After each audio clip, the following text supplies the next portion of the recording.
It looks to me to make things right, and I would do it. I would see the glory of Gondor restored. Have you ever seen it, Aragorn? White Tower of Ecthelion, glimmering like a spike of pearl and silver. Its banners caught high in a morning breeze. Have you ever been called home?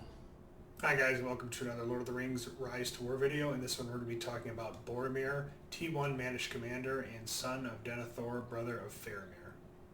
Looking at Boromir, I have him Respect 18. I do have his unique horn unlocked. I don't have it strengthened or refined. My plans are to work on that next after I finish refining Faramir's cape.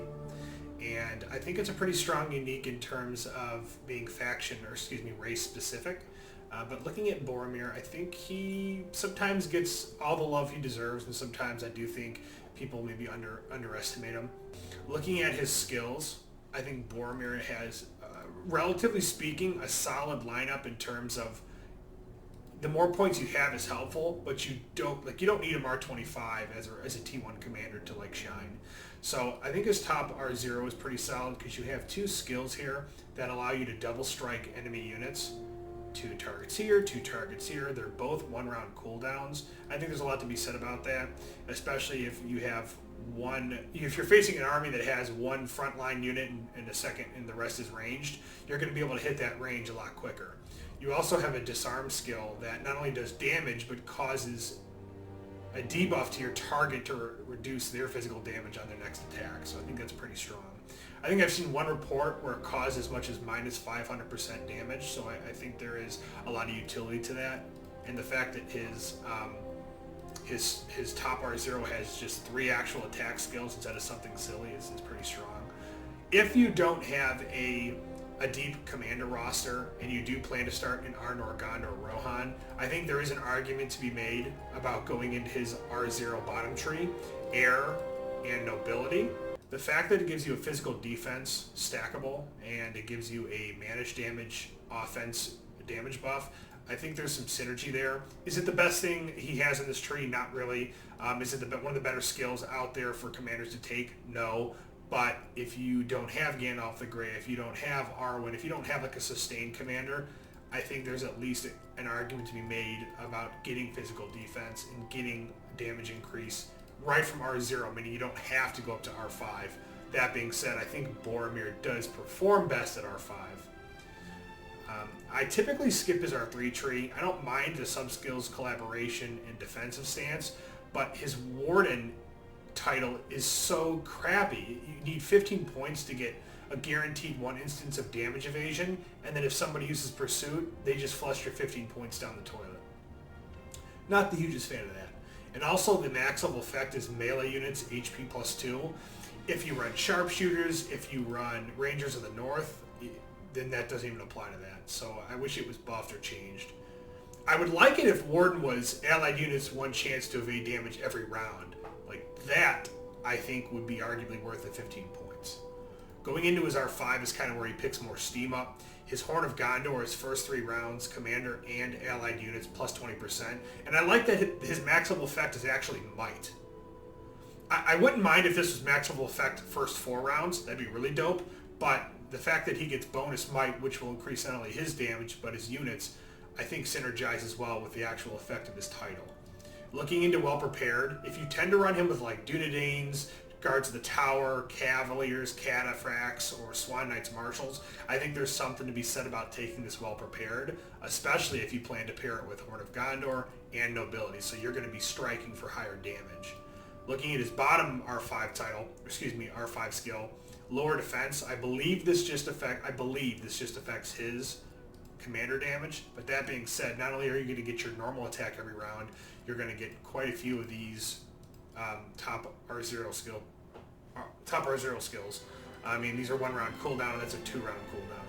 So I think his builds are pretty simplistic and pretty straightforward.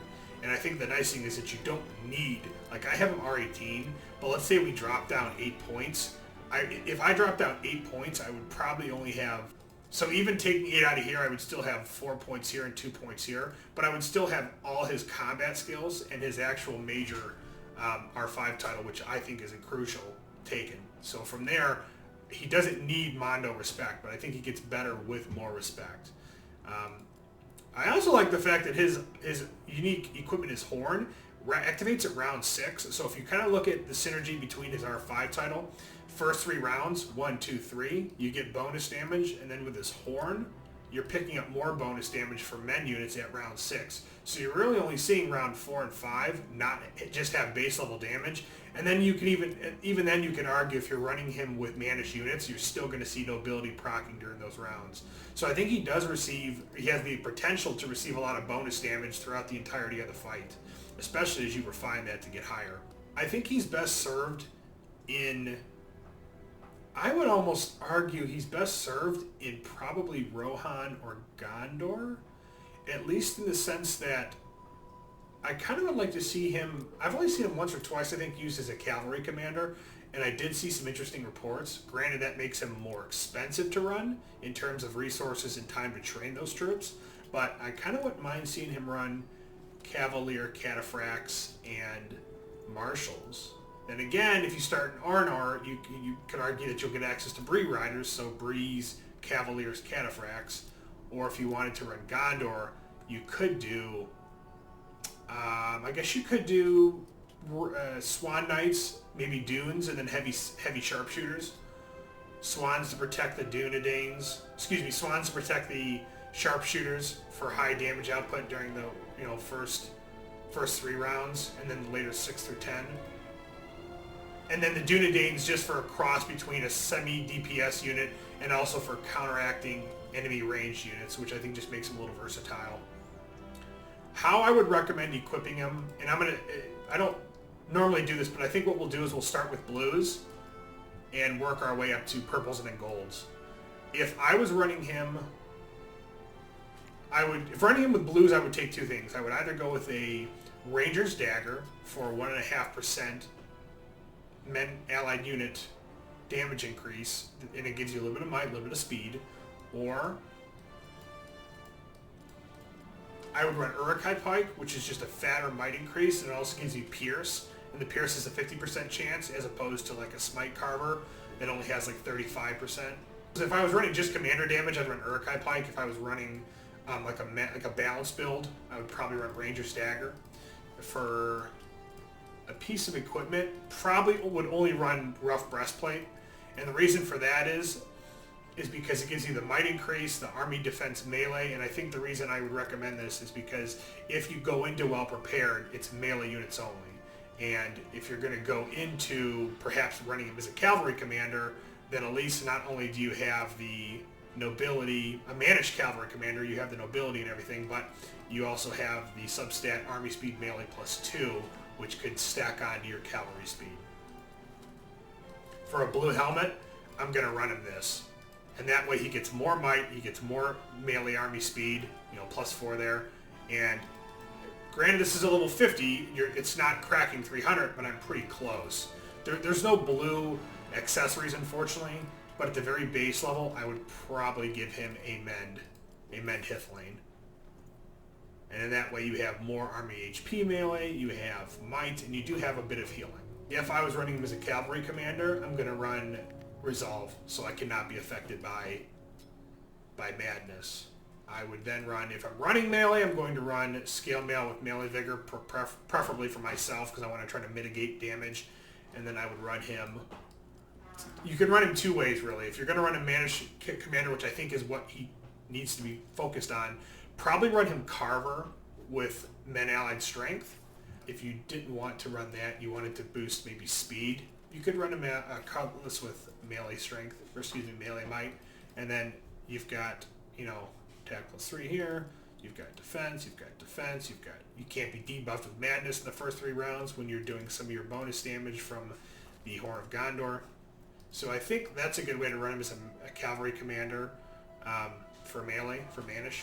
If you were going to say, hey, I'm going to use sharpshooters, I'm going to use Rangers of the North, I would just simply run him with a Men Strength Carver, and that way it affects all Manish units. And I would argue that scale mail is pretty solid, but if you're going to run hybrid with multiple units and also to cover a major weak point in regards to facing potentially Witch Kings, I would run a Superior Hauberk if you have access to that. It gives blanket army defense, and it gives you the chance to reduce that burn damage. And then here, I would run a couple different things. You could either run an Arnor Cask with warding if you wanted to. Granted, it's not going to give you as much might. Or you could run an Arnor Cask with Men Vigor, but you're probably better off, honestly, just running a Bone Mask potentially with Hysteria. And that way, your army in its entirety gets blanketed with an HP buff, and you also have the chance to cause a debuff to your enemy. And I would probably still stick with the Hith lane, although if you're running a majority range focus, like if you're going to do Rangers in the north and Sharpshooters, maybe you'd want to do Mend or Hunter's Mark with the Wizard Fireworks. I probably would still not run him with a worn out Smoking Pipe. I'd probably stick with the Hith lane with Mend. That way you do get a little bit of static healing, and you also can pair a +3 army HP bonus with your Bone Mask for +6. So these are a couple different ways to run him. He's best run as a managed commander and balanced between his damage and his units. So this is my way to run him, and I hope this video has helped some people who are interested in using Boromir. He definitely has some versatility on equipment. He has a bit of versatility on compositions. You could still run him with Guardians and Rams. You could run him with, I guess, Bonites. You could run him with a couple different things, but he is best served as a managed commander, even if you do eliminate Air and Nobility. If you plan on going into his R10, you're going to want to focus him as a managed commander. That being said, I hope you guys enjoyed the video.